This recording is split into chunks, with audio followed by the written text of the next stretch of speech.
একেবারে ঠিক কথা বলছেন। যদি ওইসব দল হইতো, আপনি ধরেন বড় বড় অনেক দল, নাম বলবো না, ঠিক আছে, ওরা আমাদের এখানে খেললে আমার জন্য অনেক সুবিধা হইতো।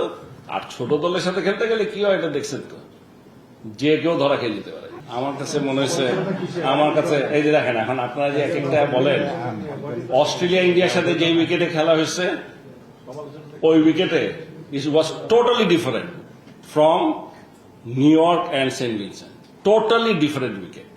তারাই না, এটা তো বেশি বলে ফেলেছিল যদি বলে থাকে, ইন্টিগ্রিটি কোশ্চেন নিয়ে বলতে পারে না, বিকজ তাদের ইন্টারেস্ট ছিল বলে তারা এই কথাটা বলেছে। হারলো কেন? আচ্ছা বলেন তো, অস্ট্রেলিয়া না পারলে এটা বাংলাদেশের উপর দিয়ে যাবে।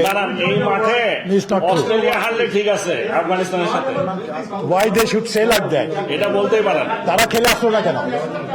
তারা আমাদের ভুল দেখছে কেন? Why they are looking at আস?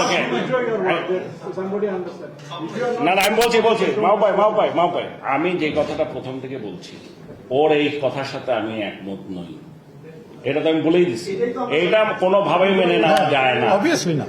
আমি যে কথাটা দিয়ে শুরু করেছি, আপনারা এই কথাটা তো একটু, আমি কিন্তু একটা ব্যাকগ্রাউন্ড লম্বা করে আসছি সব কথায়, যে আমি তো বলছি এইটা কোনোভাবেই মেনে নেওয়া যায় না। আমি এটাও বলে শেষ করেছি, 12 ওভার পর্যন্ত উই শুড হ্যাভ ফট টু উইন। এইটা যদি বলেন ঠিক আছে। আমি যখন ডিফেন্স করার কথা ছিল তখন দেখছি মারতে গেছে, আর যখন মারার কথা তখন দেখছি ডিফেন্স করতে গেছে। এখন আপনি আমাকে বলেন এটা মানেটা কি? এখন আমাকে এইসব জিজ্ঞেস করে লাভ আছে? আচ্ছা বলেন, আপনারা খেলা বুঝেন না? হ্যাঁ, মানে এটা কি উত্তর দিব আমি, বলেন তো?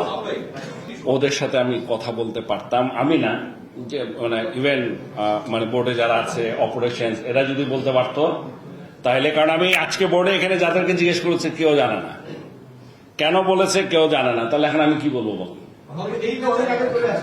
আচ্ছা আমাকে যদি আপনি একটা প্রশ্ন করি, আপনি যদি বলেন আপনি জানেন না, তো আমি কি করবো? আমি বললাম না, একটা আশ্চর্য কথা বলবো। আচ্ছা আমি এখন করবোটা কি? বলো, সেখান থেকে বলো।